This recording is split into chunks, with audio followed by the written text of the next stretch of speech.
Okay, so the presentation today is business transformation through BIM. So hopefully you're in the right class, hopefully you'll learn something from it today.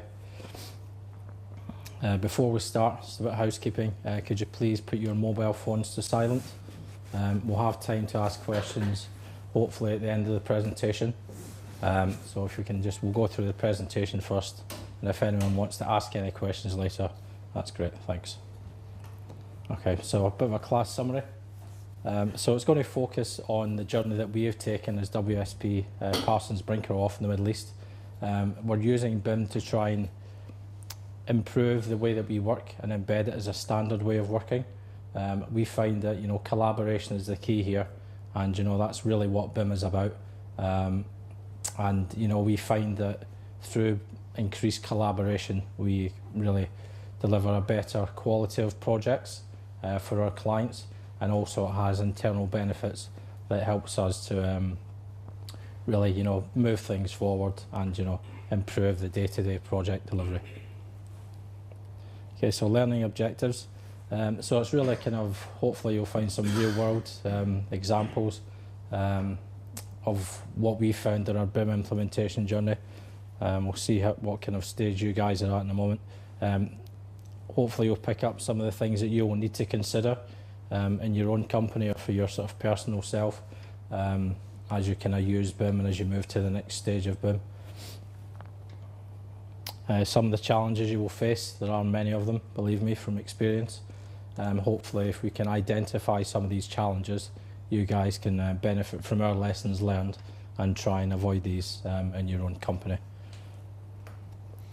And hopefully, from the output from today, you'll be able to take a note of things that will help you to create a roadmap for your own company to implement BIM if you've not already done so.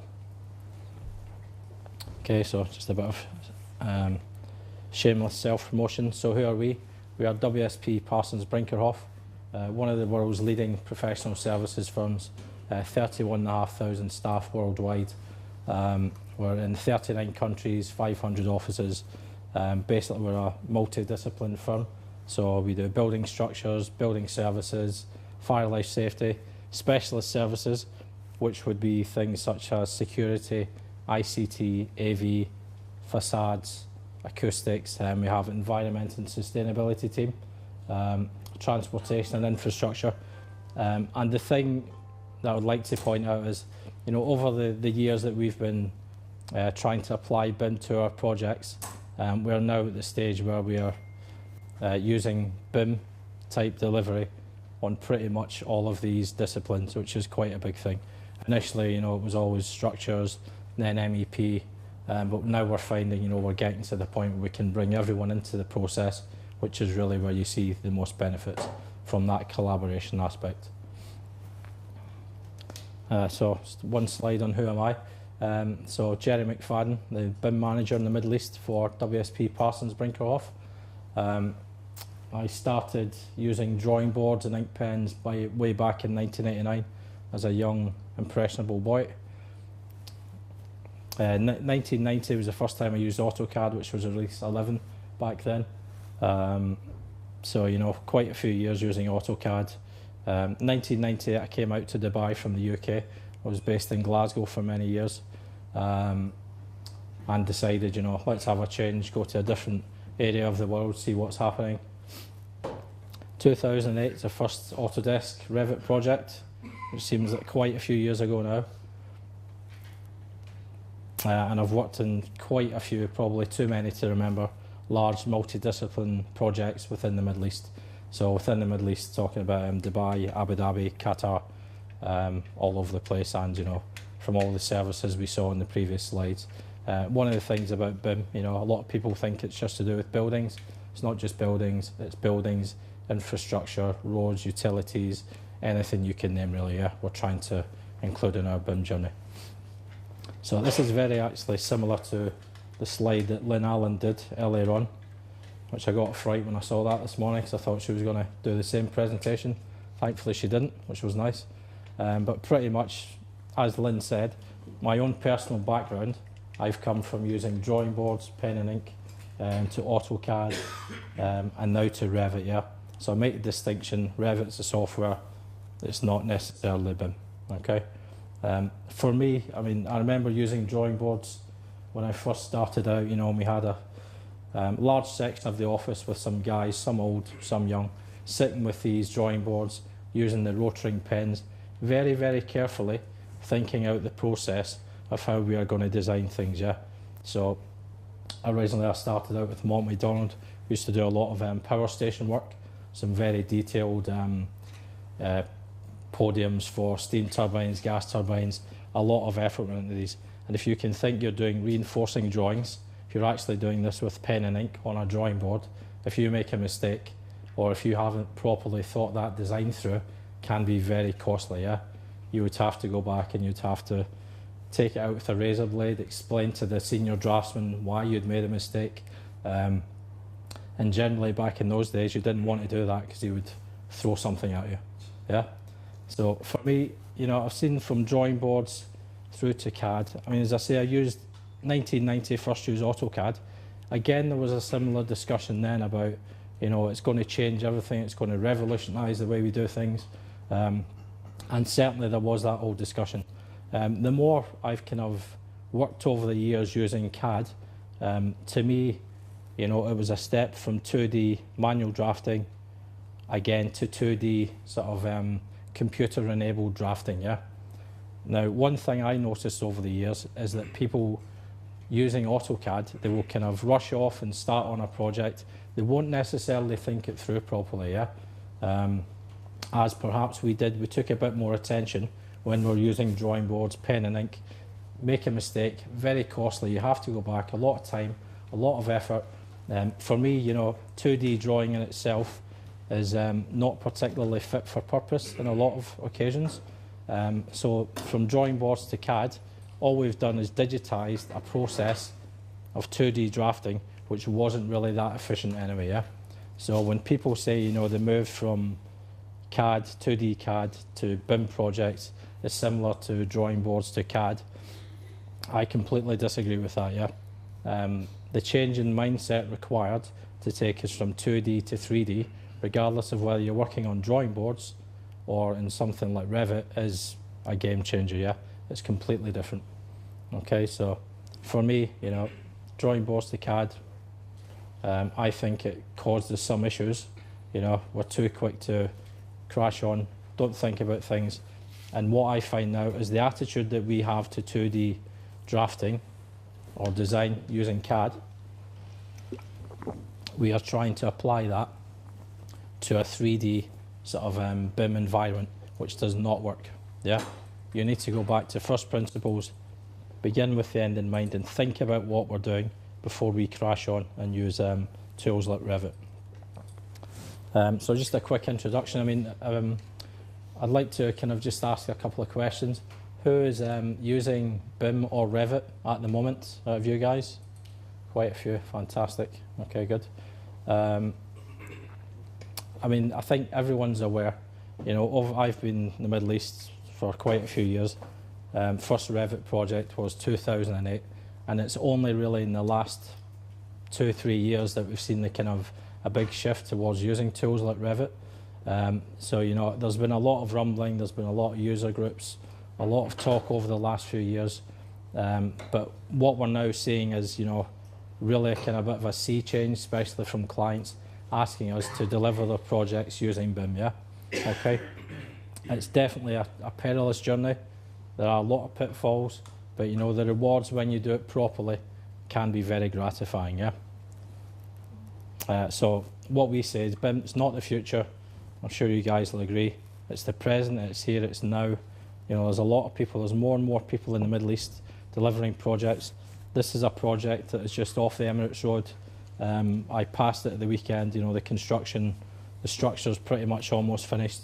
Again, looks like a kind of reasonably easy project, you know, but the thing is, there's a lot of kind of, not complexity in the building, but there's very few things that stack on it, yeah? So again, if you were to do that in 2D, I know from experience it would be a nightmare, yeah? That's the 3D modelling part of this, yeah? And again, if you're not on board trying to apply BIM to your projects already, you really need to do it as soon as possible.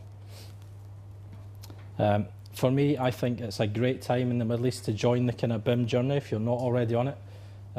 As I said, I've sort of using software like Revit and trying to apply BIM in projects for quite a few years. And I know I can see a few people in the room and see a lot of people downstairs that I've kind of met over the last few years. You know, we've all been trying to push BIM, trying to get it embedded in our companies. Some of the guys have moved to companies, you know. So there is a growing kind of community in our region of BIM professionals. And by that, I don't mean someone who's been on a Revit course. I mean someone who has actually worked on live projects, delivered live projects, come up against all the challenges. And it's amazing. We always find when we speak to each other, you know, and even not only here, other places in the world, we're all facing the same challenges, yeah? So from that, you know, we're learning things and trying to kind of spread the knowledge, yeah? Okay. There's also an increase in BIM capable staff. Now with that, I would make the distinction of people who can use Revit and people who can collaborate and communicate on a project, and that's really true BIM, yeah? The software is improving. You know, every year, you know, if you're using something like Revit or Navisworks, BIM 360 Glue, you know, these things are improving all the time, yeah?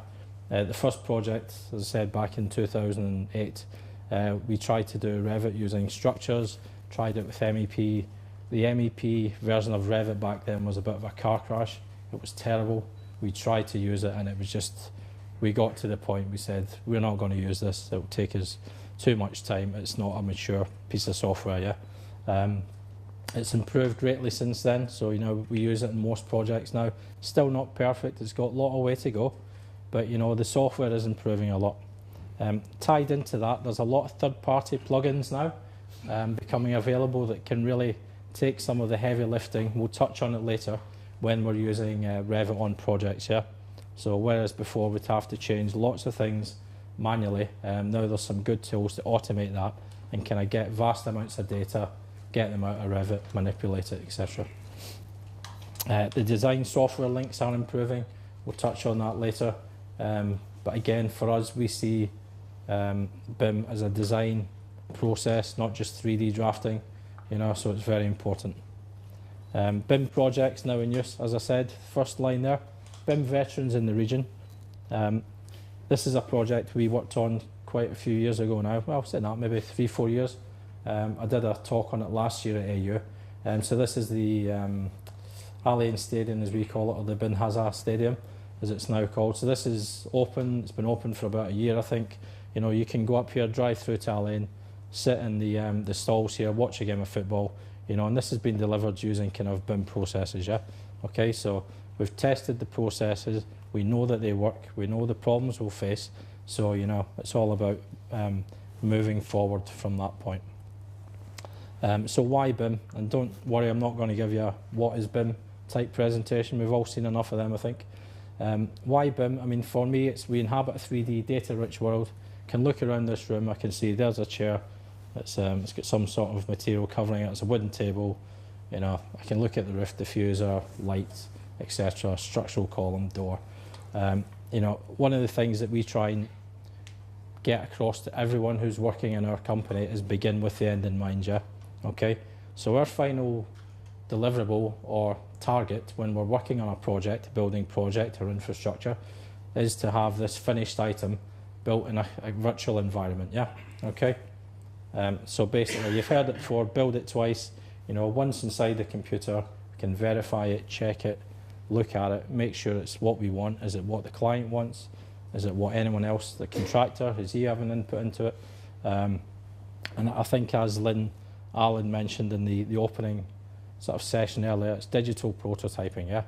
Everything else in this world generally is created in a computer, yeah? From your phone to the table, camera, everything is done, tested in a computer, except buildings, which, you know, has led to a horrific amount of waste over the years.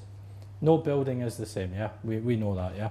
It's all got its own challenges, but we need to grab it by the scruff of the neck and start designing using BIM so that we can actually, you know, improve the way we construct, design and construct. That's a quick slide. This is one of the projects that we did a few years ago. The first slide, or the first image here, is actually, it was done originally using 2D AutoCAD. Now, I would defy anyone to look at that drawing, you know, so that's going to get issued to a contractor at some point, yeah? If you can look at that drawing, you know, and there's a couple of sections at the top, if you can look at that and understand it, you're a better man than I am, because quite frankly, it's quite a complex building, very organic in shape, and you know, the only way to do it was really to try and apply some sort of 3D modelling to it, to make sure that it all fit together. So again, when the project went on hold a few years ago, it was CAD. When it came back on, we did the design structures in MEP and Revit, 3D modelling really, and we found, you know, the original design was okay, but there was issues with it, yeah, and you would not have seen them particularly unless you actually did the 3D model, yeah. So it's quite important. It's just one of the aspects of BIM, yeah. Again, why do we use BIM? So improved collaboration and coordination. As I said there, the collaboration aspect for me is the whole thing about BIM. Getting people to speak to each other, yeah. That's very, very key point. Improved design, you know, as I said, take a 2D design, make it 3D. You spot some errors. Better for us to spot it now than in the field later, yeah.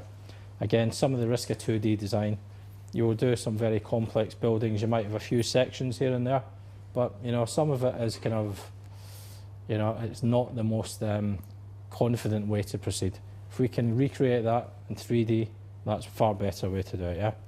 Okay, client requirements. We're seeing more and more, which we'll touch on a little bit, requests from clients to use it. Regional BIM mandates, also I'll touch on that later, you know. So project animation. So what I want to do is just show you something. This is very impressive, you know, a lot of man hours in it. I mean, you've probably heard the term Hollywood BIM, or, you know, I think there's other terms I could think of. And it looks good, and you know, we can all go to these events and see these fantastic animations, very impressive. But the thing to note here, that is not true BIM, it's 3D modelling, yeah, okay? So because we're using Revit in a project does not mean that we are delivering a BIM project, yeah? It's far, far more than that, yeah?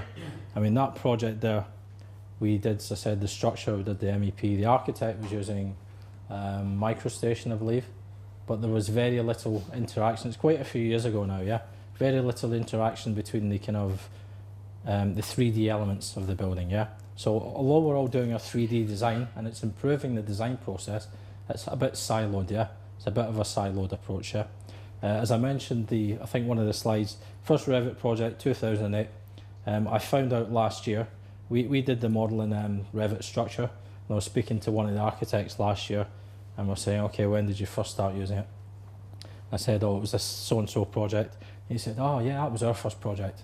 So they did the architecture using Revit, we did the structure using Revit, but we weren't aware of it, because we weren't talking about it, you know. So I mean, even back then, you know, there's something missing.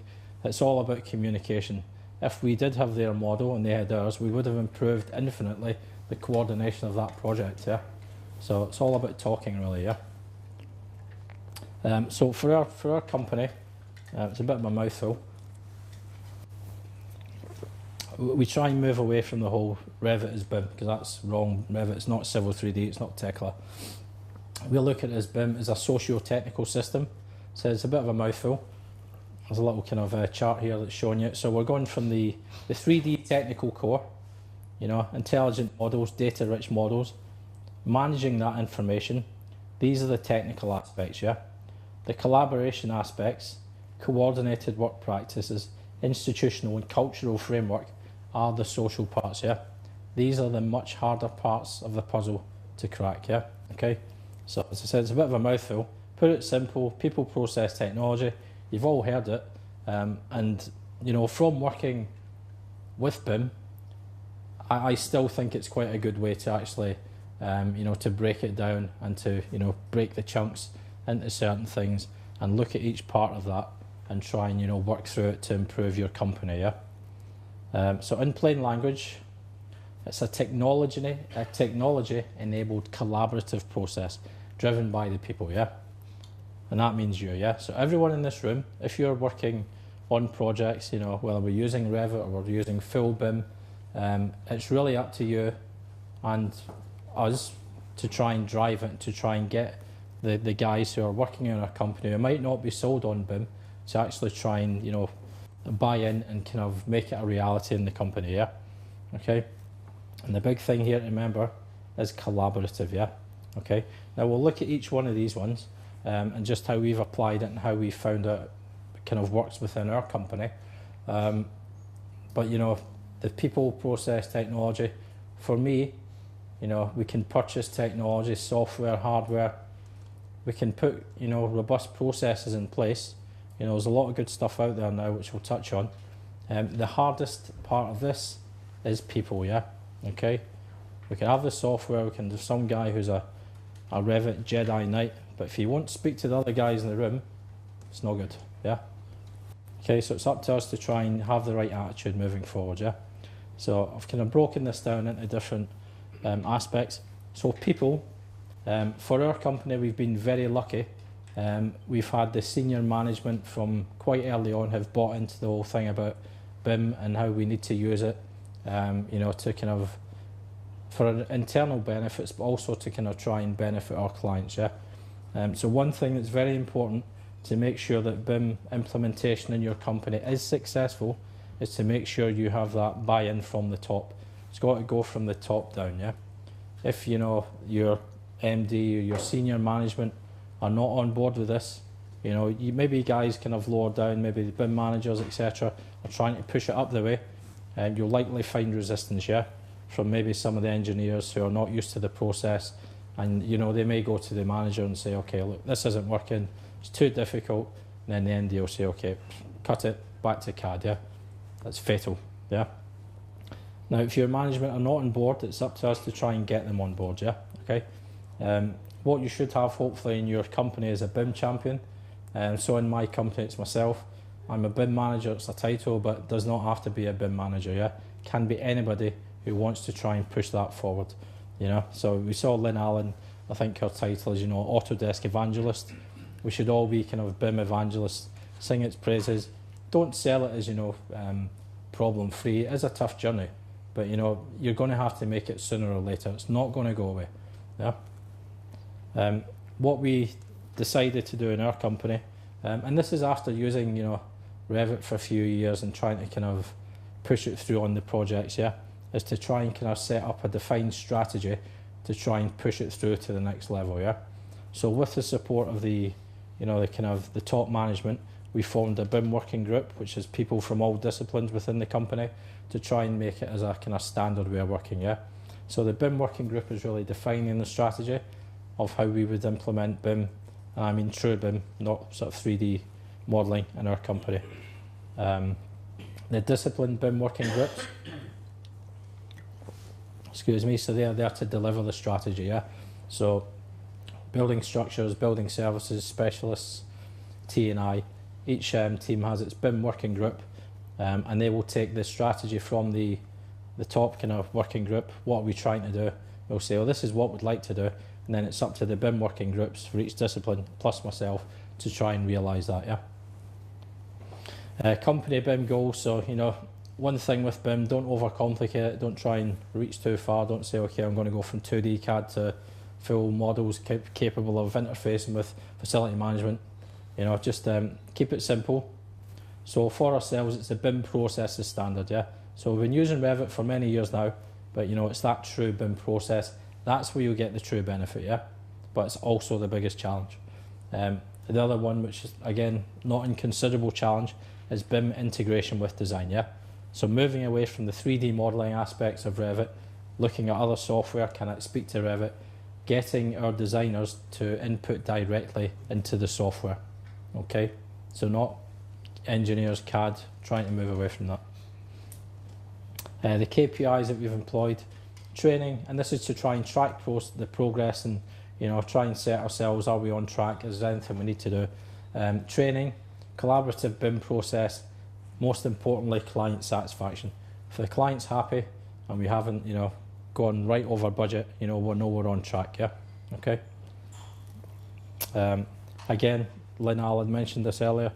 Now, Lynn said kind of disruptive technology, yeah, which I do agree with, but also I think the wider picture here is it's a disruptive process, yeah?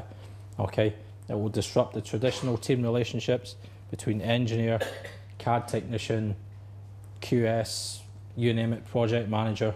Everyone involved in that design, delivery, construction cycle will be impacted by using BIM on a project, yeah? And even if it's just 3D design, it's a whole game changer, yeah? You will have to plan more carefully.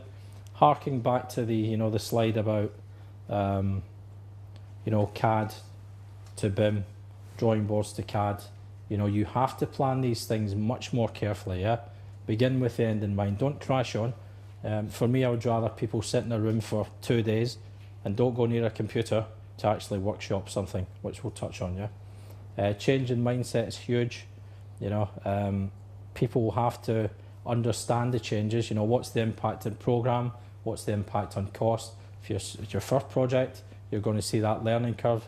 Certainly it's going to take longer, but later on, once you've built that team up, will be quicker to get through, yeah? Very important one, do not blame the tools. The amount of time I've heard someone say, oh, it's over budget. Why is that? Oh, that's been done in Revit. That's nonsense, yeah? Revit is a tool, it's like driving a Ferrari. If you don't know how to drive, you're going to crash it, yeah?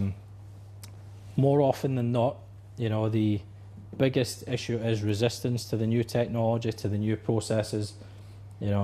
Generally you find if it's a problem with the project, it's because they've not put that deep initial thought in originally to make sure it's a smooth delivery process. They've crashed on, they're saying, okay, there you go, get on with that CAD guy, and then he's done it, and then they've got them back, he's spent many hours doing it. No, that's not really what I wanted to do in the first place, yeah? That's fatal, yeah? Okay, so begin with the end in mind. And as I say, resistance, trying to model things like this. For someone from a 2D CAD background, it was all single line. Didn't have to put the levels in the drawings for the consultant. To move to that kind of image here, it's massive, and people will just push back. They'll say, no way, I don't want to do that. So it's up to us to say, okay, well, if we put this extra effort in, you're going to get less RFIs, your design's going to be better, contractor's not going to be coming after you. For me, it's all about collaboration, yeah? Early collaboration. Again, here we've got architecture, structure, etc., MEP. The only way to do this and to do it properly is to engage with people early on, speak to them, communicate with them, kick off meeting, okay, you guys are delivering it, okay, how are we going to do it? Let's set up some weekly calls, make sure that initial planning is there, because you'll reap the benefits later on. Trust is a very big component when we're working with BIM. If the contractor wants our models, a lot of people would say, well, don't give them the models, they may use it to claim against you. But that goes right against what BIM is about. We're trying to share information, pass it down the supply chain so that others can benefit from it.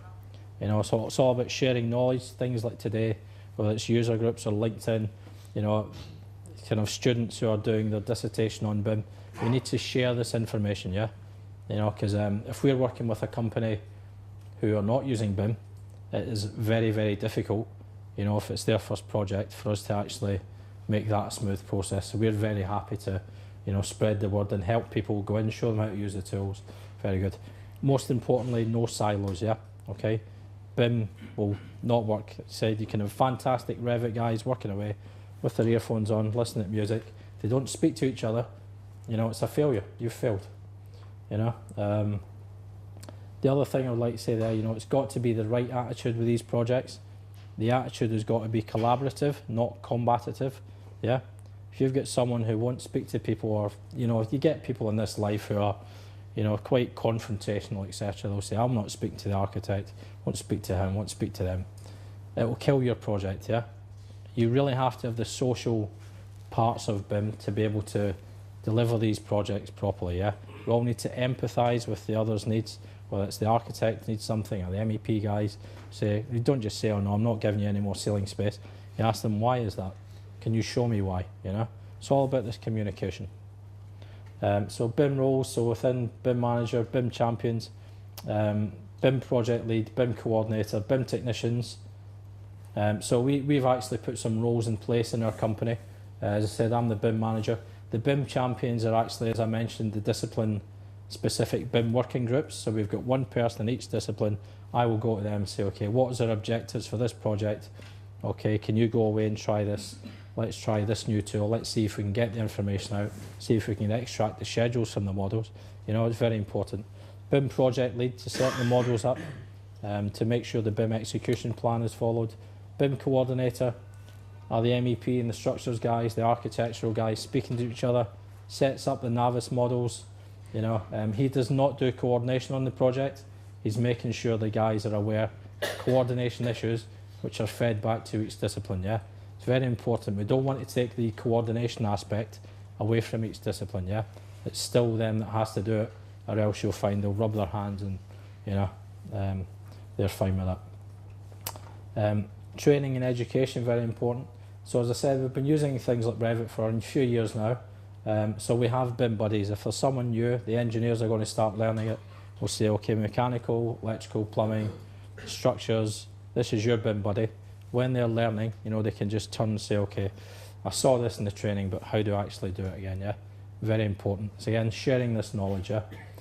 Also, training and education. It's not about Revit training itself, only that. It's about the BIM process, BIM execution plans, LOD, level of definition, etc. We need to educate people, whether it's the guys that are doing the bids or the project management team. They need to understand what they're talking about, yeah?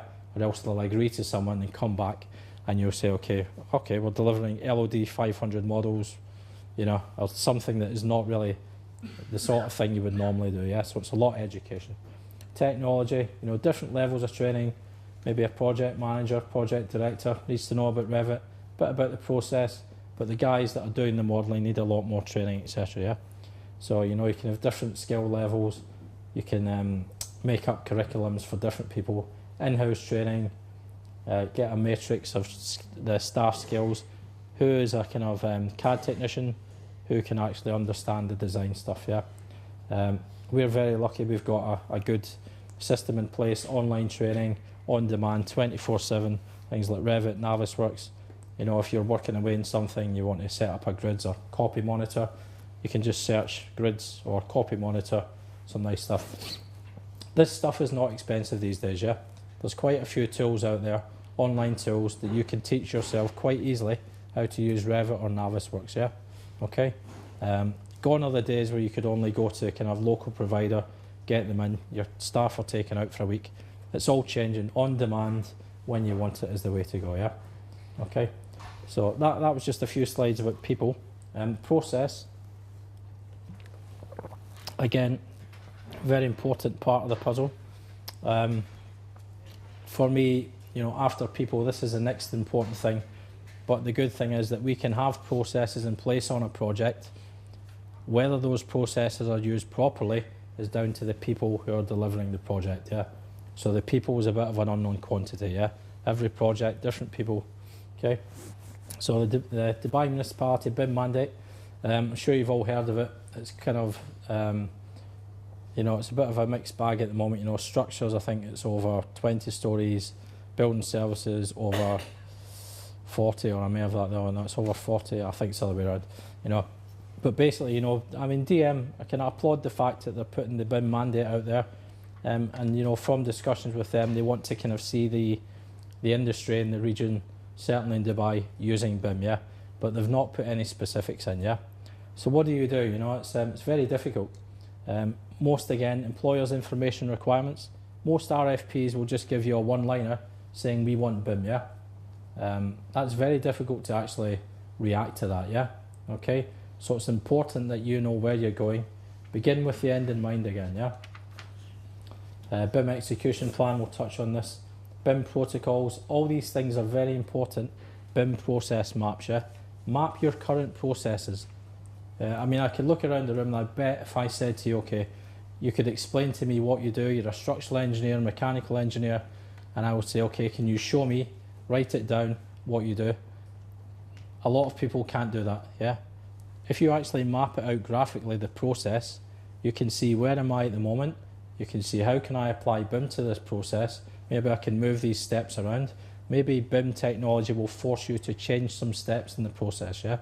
As I said before, we can't apply an old process to a new, set of tools and a new way of thinking, yeah? Okay, common data environment we'll touch on, you may have heard of that. Very important one that we found useful is UK document PAS 1192. It's a suite of documents which we'll have a look at. Again, this is a great way for you guys, if you haven't started on any of this process stuff, there's a great place where you can get all this information, yeah? So basically, PAS 1192, it's a suite of documents from the UK. The one shown red there, PAS 1192 originated as a BS 2008. You may have seen this. Looks quite complicated when you first see it, but if you actually go through the documents and work through it, bring it down into chunks, you will see what it means, yeah? So 1192-2 is the important one. If you guys can get your hands on a copy, that's the one that you should be looking at to try and see how to structure your BIM approach, yeah? There's a couple other documents. We haven't really seen much use of them in the region yet. So PAS 1192-3 is really looking at asset information models. Haven't seen much demand for it so far, but I think that will change very shortly. Number 4, PAS 1192-4 is about COBE, which you've probably all heard of. And number 5 is security, which was only issued, I think, earlier this year. You can get all this stuff, go to Google, UK BIM task group, and you will find all that information. As I said, PAS 1192-2, that's your starting point, yeah? Okay. Employers' information requirements, yeah? Now, what I've seen over the last maybe 6 months, we've had the DM mandate in place for a while now, but what we're starting to see is some of the big players in the region embedding BIM in their RFPs, yeah? Okay, so the top one there is Miras, the other one's an RTA, bid that's come out. They have some very specific BIM requirements in those documents, yeah, which is fantastic. So we're going away from the days when the RFP said we want you to use BIM in this project to some very detailed BIM specifications, yeah. And the good thing with these is they are generally based on PAS 1192, yeah, okay. Now, I'm not saying all developers in the region will do this, maybe some will, maybe some won't, but again, it means that you can potentially align, if other developers start saying, okay, this is what's being done here, we'll kind of follow suit, yeah, which would be great. Okay, so the employer's information requirements document tells you what they want to deliver on the project, the BIM goals and uses, is it 3D coordination, do they want it for costing, etc., the process to use, technological infrastructure, is it Revit, is it Tekla, MicroStation, ArchiCAD, model content, LOD, level of development, level of information, classification system, PAS 1192-2 and most of the UK documents are going down the route of classification system called Uniclass 2015. Again, it's on the BIM task group website, go and look at it.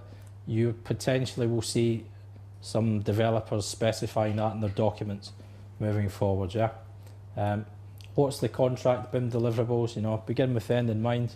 How do I deliver on this project, if I've got a one-liner saying BIM? Very difficult. Do they want to use IFC or COBE? All this information should be in the information requirements document from the developer or the client. Now, in the event that they do not give you that information, what we have done previously when we've been looking at these projects, we used to give them we get an RFP document. It says we want to use BIM in the project. We don't have time to go back and say, okay, this is what do you actually need, Mr. Client? So we would then give them a scope document with we're actually tendering for it, the bid, and say this is what we will deliver for BIM on this project, yeah? So it's really a pre-contract BIM execution plan, yeah? And it opens a discussion. If we say we'll give you LOD 300, fine. If they want a LOD 400 or as built, it opens a dialogue. But if you walk into a project and just sign up to delivering BIM, it's a minefield, yeah? You could really, lose your shirt on that project. So it's very important. For anyone who wants to set this type of document up, there's documents like Penn State. If you look again online, CPIX protocol documents, it's all there. Pre-contract BIM execution plan, post-contract, all these templates that can help you, reply to these queries from clients. Competence assessments, IT training, And again, we want to be very specific. You know, I will say we want to use it for coordination, maybe costing.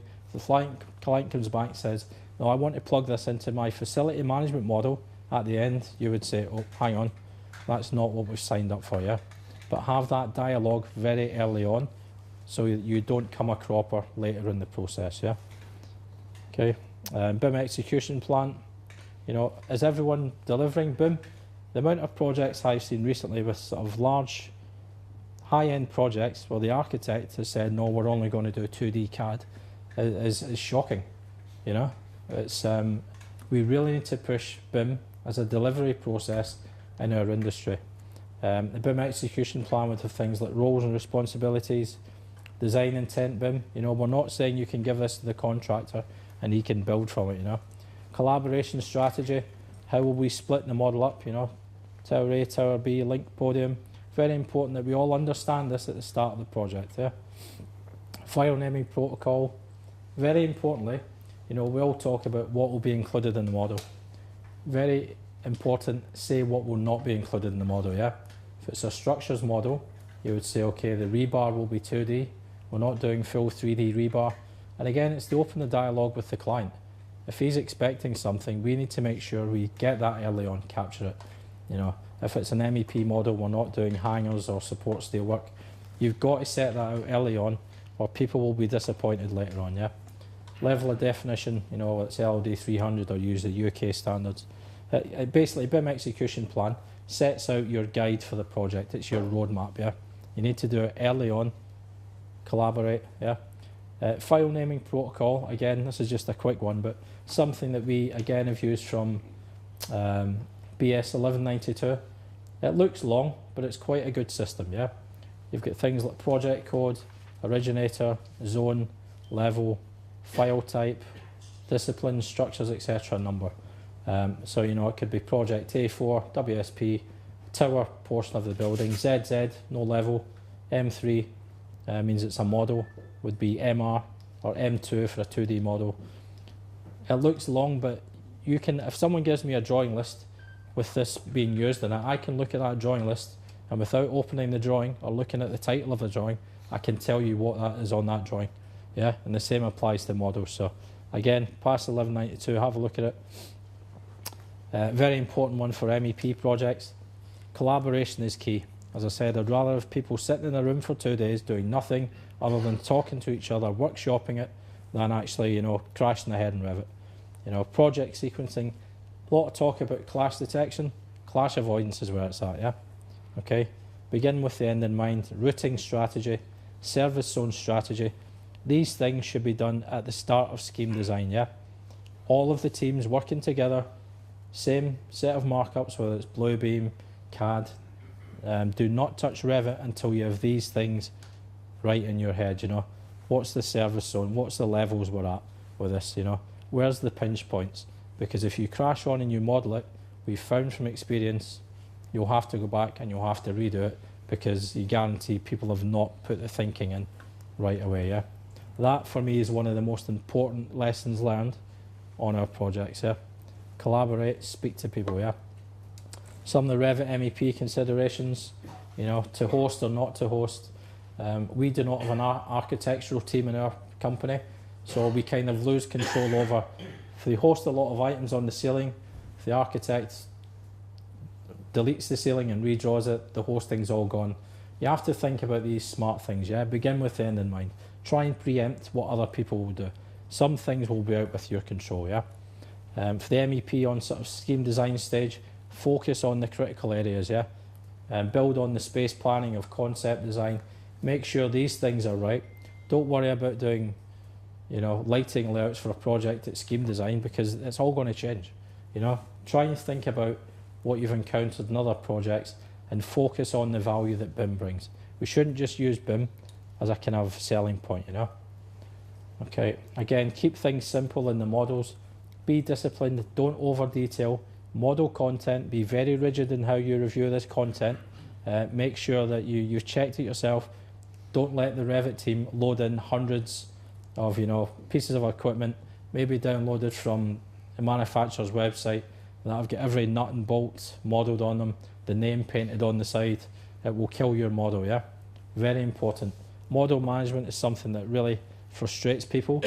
If we don't approach this properly, sometimes the project manager will go to above him and say, this is not working, it's taking an hour to open the models. If it's taking an hour, you're not doing it properly, yeah? Okay. Model setup, you know, set from template, add the information, acquire coordinates. The amount of times I've seen coordinates mismatched in architecture, big headache. You know, have your protocols in place, yeah? File size, BIM execution plan. Look at your software, your hardware. What can it handle? Put it in the BIM execution plan so you're not receiving 500 megabyte models from someone that will take you forever to open, yeah? Okay, model health check it as you go along. So Revit templates, model linking strategy, work sets, system setup, view setup, filter setup. All this stuff's very important. Again, if you don't have these in place, every single person in your team is probably doing something different, yeah? It'll mess your job up. If someone goes off sick or he leaves the company, you have no idea what they've done in the model, yeah? Very important to have this stuff in place. Okay, we'll kind of fire through the last few ones, guys, probably a bit behind here. Common data environment, again, BS 1192, PAS 1192. This is really how we share information in a structured fashion, yeah? These two documents are both undergoing update at the moment, but basically, you know, it's how you share your information. Could be in your own office, in your folders, could be on a, you know, a AUx or something project-wise. So you have your work in progress for the teams working on it. That information gets approved, goes to the shared area. You know, this is referenced by architect will pull MEP and the structures information from the shared area, vice versa. Once it's authorised for issue, publics documentation for the client. When things are published, archive to maintain a record of it, yeah? Okay, very important to structure your information properly. Again, if someone leaves or they go off sick, you know, where is the information, you know? Collaborative again.